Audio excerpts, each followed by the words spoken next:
On this second PS5 hauled episode, we're checking out the fancy Edge controller, faceplates and more faceplates, an alternative to the upcoming Project Q, and much more, each in 1 minute or less. This is Sergio IM. Welcome to It Came From a Box. Oh, and stick around because we're also giving away one thing on this list.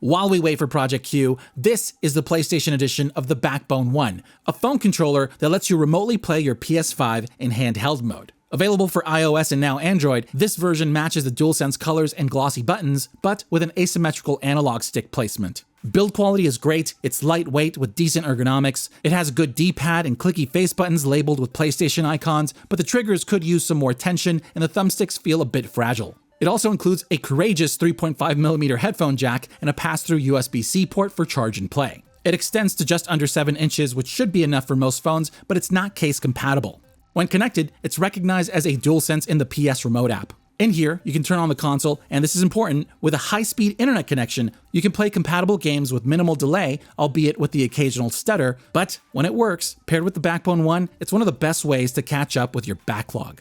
There's much more to it, but when it comes to mobile controllers, this one's a favorite.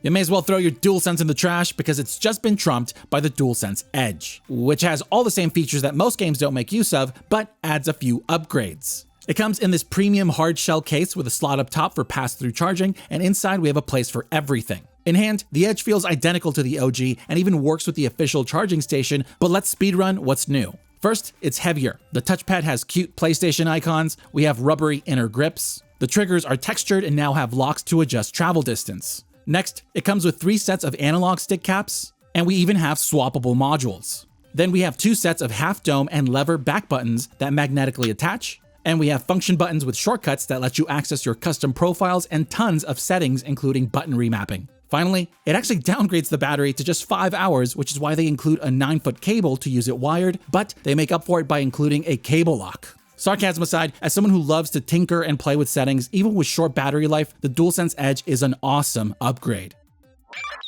If you want to protect your expensive DualSense or DualSense Edge controller, check out the Silicone Covers by eXtremeRate. They're available in a few designs with different textures and various colors, including a glow-in-the-dark version, and they also come with a pair of matching thumb grips. Thanks to the durable silicone, it easily stretches on and fits just like spandex. Everything's well aligned with minimal wiggle, and we've got roomy cutouts, but the Create, Option, and PS button are a bit more recessed.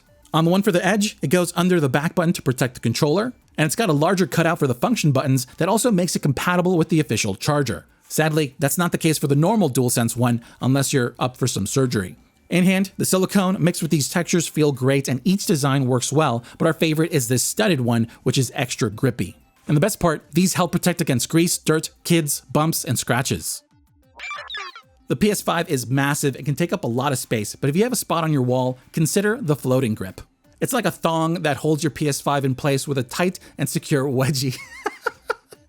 It works for both physical and digital versions of the PS5, and in the box you get some string, the circular mounts, screws with anchors, and instructions that also include a handy guide for placement. Now, before you freak out, yes, it's string, but it's very durable, and if you correctly install it on a stud or with the included anchors, you'll be fine. To set it up, using the template on the paperwork, position it, mark it, drill your pilot holes, tap in your anchors, screw in the circular mounts, then the trick is to correctly wrap the strings around it, which creates the net for the console. Now, you just slowly tuck in the PS5 so each corner is held inside, wrap around the top corners, and you're all set. We've had it up for about 2 years without an issue, and it's an awesome way to get that floating console look. Oh, and yes, you still have access to the disk drive. A while back, Dbrand released their Darkplates for the PS5, but then they got served legal papers by Sony and took them down. But now, they're back with version 2.0. They're available in 7 colors that include their new N64-inspired Retro series, and you can get them bundled with a middle skin as well as light strips that change the color of the PS5's lights.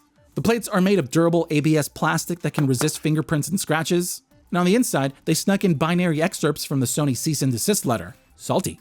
Unlike the official plates, these are less swervy with rounded corners, and with version 2.0, we now have mesh vents to help with airflow, which are removable so you can clean them, that I'm sure most of you won't. With their instructions, installation is simple, but don't make our mistake, make sure to lift away from the console to avoid scratches. Finally, the middle skin helps hide that easy-to-scratch shiny plastic, and the light strips give it that extra oomph factor. Overall, it's a simple way to change the look of your PS5, even though I think I'm starting to miss those curves. So you got a spiffy colored DualSense controller, but it doesn't match the PS5. Well, shortly after Dbrand released their Darkplates, Sony finally decided to join in with their official console covers. Same as the controllers, they have them in all 6 current colorways, and I'm guessing we'll see more, such as this recently announced limited edition LeBron James collab. I went with our favorite, the unique and bold Cosmic Red. So yes, they're 2 big pieces of plastic, but they're high quality with the PlayStation cutout up top, along with the PlayStation icons that also texture the inside. Installing them is simple. You just snap off the top corner that's positioned towards the back of the console up and towards the front. They should pop and slide right off. Then you position the new ones and do the same thing backward until you hear them click into place. Be careful though, because if you don't lift enough, you will scratch the console. Considering they're just 2 pieces of plastic, they're a nice and quick way to customize your PS5 to match those awesome DualSense colors, and if you pick up another pair, you can mix and match sides. But if you want something a little different, check out Dbrand's Darkplates. If you're someone who takes the expensive dual controller on the go, then I'd highly recommend tomtoc's Armor Case to keep it safe. It's made of a durable German Bayer polycarbonate, which should help protect it in your bag or during a drop. First thing, it looks awesome. It's really well molded. It's in this smoky color that's slightly transparent. Down here, we have a lanyard loop on the handle, and up top, we have a port so you can charge it on the go. To get inside, we have this bright blue buckle. It pops right off with a good amount of tension, and it locks in with a snap. The DualSense drops right in with a perfect fit, so no, it's not compatible with large thumb grips or silicone cases. And when closed, there's enough space to keep each input protected. That also means they won't accidentally turn the controller on in your bag. Now, for those wondering, no, it's not designed to work with the DualSense Edge, but if you remove the back paddles, it actually fits perfectly since it's a near identical shape. And if you really want to take those paddles, they fit down here and it closes just fine. Like I said, it's not officially supported, but you know, if the shoe fits. One of the best features of the tiny PS5 is its ultra portability, but if you want to keep it safe when on the go, check out the Travel Backpack by tomtoc. It's a blacked out, lightweight, but thickly padded bag made up of the fanciest, danciest of premium materials, and as always, with YKK zippers. Up top, we have a strapped handle. On the back, we have padded shoulder straps with a breathable mesh. Same for the back of the bag.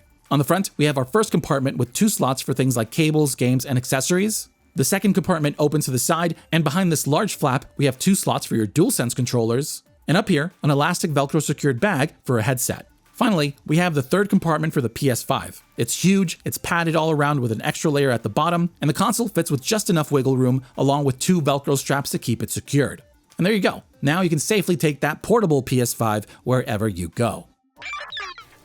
If you play a lot of first-person shooters and want to enhance your aim, one simple thing to try are these performance thumbsticks by KontrolFreek. You can get them in a variety of colors and themes, paired in all sorts of ways for multiple platforms. These are PS4 and PS5 compatible from their Galaxy line that have this concave design with ridges that dip towards the center. It's a mixed set with 1 mid-rise thumbstick and 1 high-rise in either purple or this white. The bottoms are made of a rigid plastic in this claw shape that you rotate onto the analog stick, and up top, we have a very grippy, non-slip rubber. The science behind it is that by increasing the range of motion, it reduces dead zone resistance and gives you better accuracy. In my case, keeping the same sensitivity I'm used to, I definitely felt a difference with slow and precise aiming, but wide and fast panning required more thumb movement, so I ended up swapping out the high-rise stick for the mid-rise, which helped with that. In the end, do they enhance your aiming? Yes, and reviews back that up, but it really comes down to figuring out which design and height work best for you. And once you get past the adjustment period, it's hard to go back to a normal stick.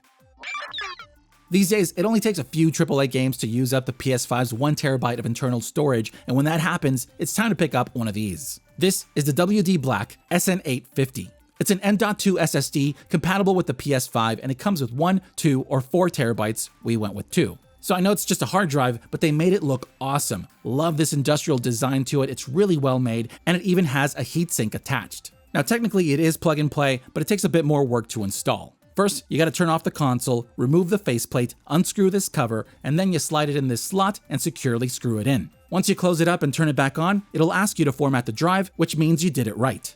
And now, you can start installing more games or moving them from the internal drive to the SSD. It has read speeds of up to 7,000 megabytes per second and write speeds of up to 5,300 megabytes per second, and so far, performance has been excellent. We've had it for a few months and it's been very reliable. It's easily one of the best quality of life upgrades you can make for the PS5.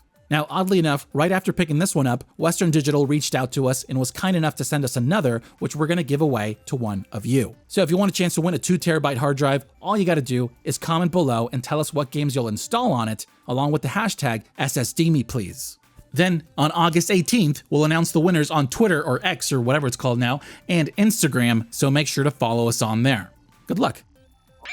So that's 10 down, and another 10 are already on the way. So make sure to subscribe and ding the bell to stay notified for that. And now, you know how this goes. Let me know what was your favorite thing here, along with what you'd like us to check out next down in the comments. Also, if you're looking to pick up anything featured in this video and want to support us at the same time, please check the affiliate links down in the description below. Once again, this is Sergio IM. Thanks for liking and subscribing, and I'll see you for the next box.